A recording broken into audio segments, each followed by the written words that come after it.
अस्सलाम वालेकुम। और हम बात करें कि कॉपी राइटर करता क्या है, what does a copy writer do. अब ऑब्वियसली लिखता है, हमें सब पता है कॉपी राइटर्स लिखते ही हैं, मगर क्या लिखते हैं। एक मिसकंसेप्शन है कॉपी राइटर्स के बारे में कि वो सिर्फ एडवर्टाइजिंग लिखते हैं, मगर ये गलत है। आजकल जैसे कि पिछली दफ़ा भी हमने बात की कि कॉपी राइटिंग जो है या कॉपी राइटर्स जो है वो अब इश्तिहार से बहुत आगे आगे काम भी कर रहे हैं। अब बहुत लोग कॉपी राइटिंग को इसलिए भी समझते हैं ऐसे क्योंकि बहुत हमारे जो टेलीविज़न के शोज़ हैं या ज़्यादातर जो आम बात होती है वो यही होती है कि जी इश्तिहार लिखता है इसलिए कॉपी राइटर है। मगर हमारे पास अब बहुत सारे ऐसे कॉपी राइटर्स हैं जो कि मेडिकल कॉपी राइटर्स हैं, या आपके पास एक कोई ना कोई नीश एरिया होता है जो वो उसकी कॉपी लिखते हैं, तो वो भी कॉपी राइटर्स होते हैं। ये नहीं है कि वो कॉपी राइटर्स नहीं होते। तो क्योंकि वो मेडिकल को बेच रहे होते हैं या वो किसी और सब्जेक्ट को बेच रहे होते हैं, तो they are copy writing for those areas. Medical इसलिए बहुत ज़्यादा इम्पॉर्टेंट हो गया है क्योंकि मेडिकल में राइटिंग का बहुत बड़ा ताल्लुक हो गया। पहले इतना नहीं था मगर हो गया। अब आपको online medical journals, online medical reports, online medical reviews बहुत सारे मिलते हैं और वो सारे कॉपी राइटर्स जो हैं वो ये काम करते हैं। It has nothing to do with copy writing, यानी कि COPYRIGHTING, ये वाला जो कॉपी राइटिंग है ये आपके कॉपी राइटर से या कॉपी राइटिंग से बिल्कुल अलग है। वो कॉपी राइटिंग जो है इट्स ऑल लीगल, कि जी लीगली ये आपका राइट है, ये आपकी कॉपी है, इसके ऊपर किसी और का राइट नहीं, कोई और इस्तेमाल नहीं कर सकता। तो this is we need to be careful कि इसमें और उसमें, इन दोनों चीज़ों में क्या फ़र्क है। तो कॉपी राइटर करता क्या है, वापस आते हैं इसके बाद बारे में बात करते हैं। लिखता है ऑब्वियसली, मगर लिखने से पहले बहुत सारी रिसर्च करता है। हम ये बार बार बात करते हैं इस कोर्स में, रिसर्च जब तक नहीं होगा तब तक आगे आप कुछ लिख नहीं सकते, आपके पास मवाद ही नहीं होगा। क्योंकि हमारे एक जहन में सिर्फ हमारी जहन की बातें होती हैं और लोगों की बातें नहीं होती, मगर जब हम रिसर्च करते हैं तो हमें पता चलता है कि और जो जहन है और जो लोग हैं वो क्या सोच रहे हैं, क्या इन्फॉर्मेशन हमें दे सकते हैं। और इस सब को जब हम इकट्ठा करके किसी और को देते हैं तो हम उसको कहीं ज़्यादा इन्फॉर्मेशन दे सकते हैं या कहीं ज़्यादा बेहतर तरीके से बता सकते हैं, कई कई बातें बता सकते हैं, बजाय इसके कि सिर्फ हम अपना दिमाग इस्तेमाल करें। अगली बात, हम इंटरव्यू करते हैं, यानी कि लोगों से बात करते हैं। रिसर्च ऑब्वियसली जो पहले से लिखा हुआ है, जो डेटा मौजूद है, इंटरव्यू से लोगों से जो बातचीत होती है उससे पता चलता है। ज़रूरी नहीं है कि वो लिखा हुआ हो। हम एडिट करते हैं, प्रूफ रीड करते हैं। ये भी हमने कई दफ़ा बात की है कि जो आप लिखते हो you have to make sure that you are reading it again and again and again and fixing it.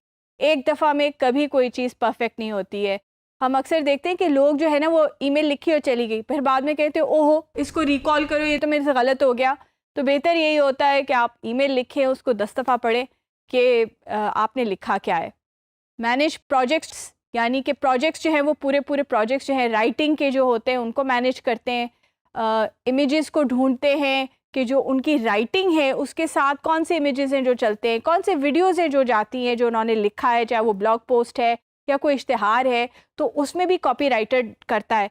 अब ये हम कॉपी राइटर का रोल क्यों देते हैं, इसलिए क्योंकि कॉपी राइटर ने कंसेप्चुलाइज किया होता है, उसको पता होता है कि जी मैं जो ये लिख रहा हूँ मैं किस लिए लिख रहा हूँ, मेरा कॉन्सेप्ट क्या है, और वो फिर प्लान और इम्प्लीमेंट भी करता है कैंपेन्स को, मार्केटिंग कैंपेन्स को।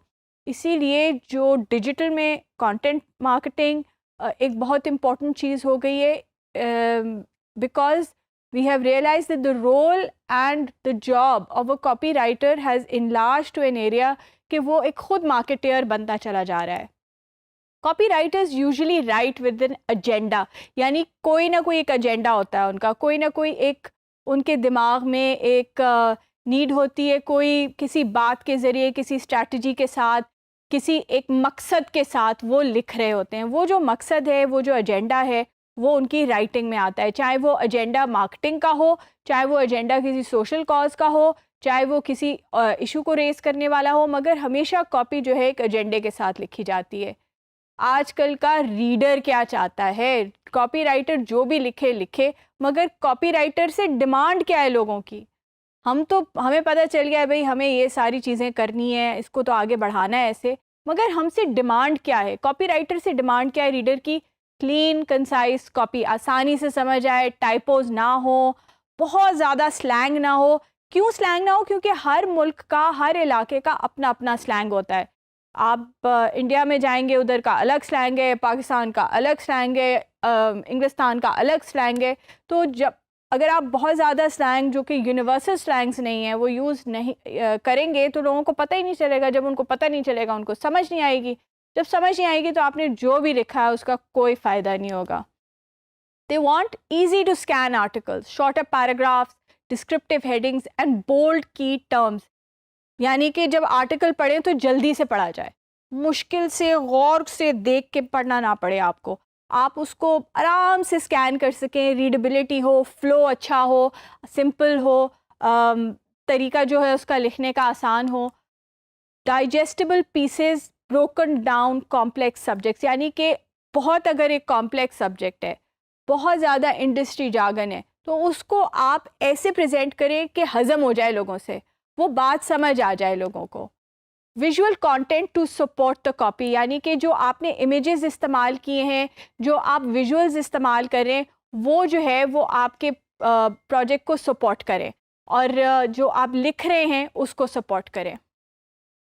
دے وانٹ ریلیٹیبل بلاگس. یعنی کہ ایسی چیز یا ایسی رائٹنگ جس سے وہ ریلیٹ کر سکیں، وہ آپس میں ان کا ایک ریلیشن شپ ڈیولپ ہو، رشتہ ایک ڈیولپ ہو سکے، وہ ان کو لگے کہ ہاں یہ میرے ساتھ بھی ہے یا یہ میرے زندگی سے تعلق رکھتا ہے. تو اس طرح کی رائٹنگ جو ہے وہ لوگوں کو پسند آتی ہے. ہم ایسے کاپی رائٹنگ کو پڑھنا چاہتے ہیں جو کہ فاسٹ لوڈنگ ہو، ایک دم سے جو ہے وہ آ جائے. کوئی بھی ٹائم نہیں اسپینڈ کرنا چاہتا بہت زیادہ ایک ویب سائٹ پہ انتظار کرے کہ جی یہ لوڈ ہوگا تو پھر پڑھیں گے. بس جلدی جلدی جو پڑھ سکتے ہیں وہ پڑھیں. ہم نے عام طور پہ دیکھا ہے کہ لوگ پہلا پیراگراف پڑھتے ہیں، باقی نیچے جو بھی لکھا ہو until unless they're very interested in that topic، تب جا کے وہ تھوڑا بہت ٹائم اسپینڈ کرتے ہیں. اسی لیے جیسے ہم نے پہلے بھی بات کہی، ہم انورٹڈ پیرامڈ کے ساتھ لکھائی کرتے ہیں اپنی کاپی رائٹنگ کی. Blog post and other forms of content that are fully optimised for mobile viewing. یعنی کہ آپ جب لکھ رہے ہیں تو آپ اس طرح لکھیں گے کہ آپ اگر موبائل پہ بھی پڑھ رہے ہیں نا تو آپ کو سمجھ آ جائے. ضروری نہیں ہے کہ وہ آپ کا ڈیسک ٹاپ ہی ہو جہاں پہ آپ لکھیں، کیونکہ آج کل خاص طور پہ پاکستان میں سب سے زیادہ کانٹینٹ کی ویونگ جو ہے وہ موبائل پہ. تو چھوٹے سینٹنسز لکھیں گے، چھوٹے پیراگرافس ہوں گے تو پڑھا جائے گا. فونٹ سائز جو ہے وہ بڑا ہونا چاہیے. سب سے زیادہ جابس اس کیٹیگری میں بلاگ پوسٹ کی ہے. White papers are not full length research papers, بلکہ they are research papers but done in a easier reading matter. Emails, social media posts, case studies, industry reports. اس میں سب سے زیادہ جو ہے وہ آپ کی jobs available ہیں. I hope this has been helpful. Stay tuned and do join us for the next session.